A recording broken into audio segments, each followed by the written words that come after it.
Sometimes things may not be all so doom and gloom. Although, I'll admit, it is kind of doom and gloom. To be honest, the Red Wings have had a pretty tough week. They're in the playoff hunt, they're in the wildcard race, but if you head over to the NHL standings, they have quickly fallen out of favor, with 68 points in 66 games played so far.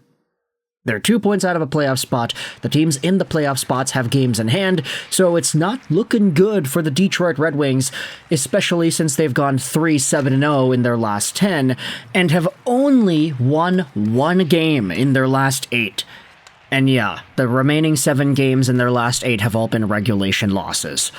But despite that fact, despite the fact that Detroit has been tumbling down the wildcard race, we have ourselves some great news, and it comes to us in a very unexpected, although maybe it is expected when you think about the players individually, some unexpected/expected news here.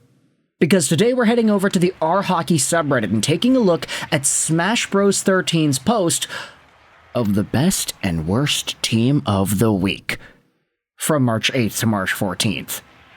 This show is brought to you by ExpressVPN. Go out there, check out that first link in the description to save some money on your VPN, get some free months, and support this YouTube channel in the process. Let's go out there and take a look at the NHL's best team of the week. You'll take a look at the first line and you'll see some really interesting pairings here, because not only are Zach Hyman and Connor McDavid listed as 2 of the top forwards of the previous week's worth of play, but Ross Colton of the Colorado Avalanche is also there. You'd expect McKinnon, you'd expect Marty Necas, but nah, it's Ross Colton, baby. He started out the year super hot, but then got injured. Now he's back and he's doing better than ever. So good for Ross Colton for doing his thing. But then you head into the middle 6 of the team of the week, and you'll see this. The next best forward available to us is Leon Draisaitl on the right wing. But then the second best forward after Draisaitl is Alex DeBrincat with a 9.33. These numbers are game scores, so it tallies up the individual game scores from each of these players over the past week's worth of games. You'll see 2 wings making big, significant contributions here in DeBrincat and Patrick Kane. Second line team of the week goes Patrick Kane, Nick Suzuki, and Leon Draisaitl. Third line goes Alexei Protosh, Austin Matthews, and Alex DeBrincat. And then on the third line, you've got Brandon Saad, Tomas Hertl, and Jordan Eberle. Yeah, that's right.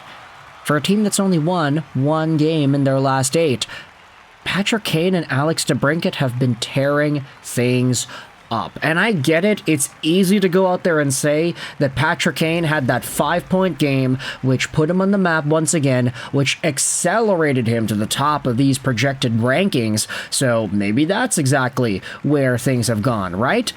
5 points against the Buffalo Sabres in a 7-3 victory, 2 goals and 3 assists, and maybe that's true. Maybe to some capacity you can say that Kane's extended point production in that 1 game is what caused this entire thing in the first place, but you don't have to go far back to find multiple multi-point games as well before this most recent week's worth of games. 3 points against the Columbus Blue Jackets in a 5-3 loss, 3 points in a 5-4 win over the Anaheim Ducks. This is all within the past few weeks here. Patrick Kane has gotten himself up to a grand total this season of 45 points in 56 games. It's roughly the same that he had last year, albeit just a tad less. And we do recognize that Kane did go through a pretty big lull period in the opening parts of the season. He didn't come out swinging like he did last year as a member of the Detroit Red Wings. He's on pace for 58 points, which would be a pretty sizable decrease from some of the best seasons he has ever had, but still, Patrick Kane is 36 years old, so I don't think anybody's going to go out there and expect him to continuously be a 100-point guy. But it is just kind of funny to see him do his thing alongside of Alex DeBrincat, who has also been playing very well this previous week. So much so that he's actually got a higher point score than Patrick Kane does right now. DeBrincat had 4 points in the same game where Kane had 5. So there is that Detroit-Chicago connection bringing itself back up once again.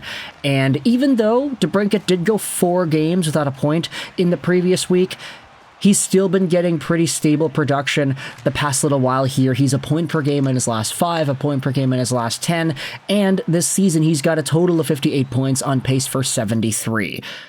That's close to being a career high.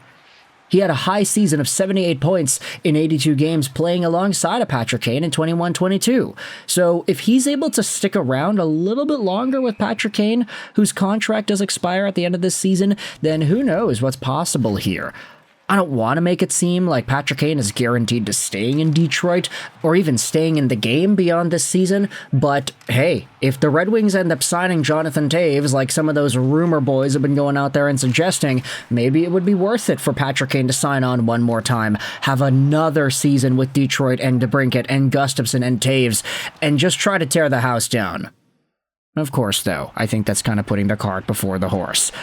Let's go out there and reveal some of the actual surprises on this team of the week, because not only did we have ourselves some great names on the forward core, the D core has also been interesting as well. In particular, I think Jake Wallman being the best left-handed defenseman in the league the past week definitely does sting. Him and Nurse have been really good these past few days here. You got 2 Colorado guys, Gerard Malinsky, and then you've got Brendan Montour and Brayden McNabb rounding out the right side defense. A lot of good performing out of these Pacific guys this week. But Jake Wallman, man, yeah, that's exactly what we were talking about here the past few weeks and months even. Stevie Y got rid of that guy for free with the draft pick. And then he went over to San Jose, built his stock back up, was a number 1 D-man on the power play because, of course, there's nobody else in San Jose that could do that. And now he's in Edmonton. And he's legitimately playing some of the best hockey of his career, playing some of the best hockey in the position of defense in the past 7 days. So, Steve Yzerman gave that guy away with a draft pick. I guess you can't win them all, right? So let me know your thoughts in the comment section below. Firstly, about Kane and DeBrincat doing the crazy things that they've been doing, the multi-point games, the extended point production, and the level of overall prowess that we have seen that has allowed them to be some of the top forwards in the National Hockey League in the past week's worth of play.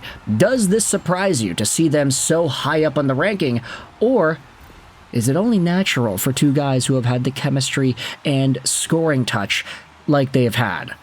Let me know your thoughts in the comment section below. What are your opinions about these guys and the way they've played?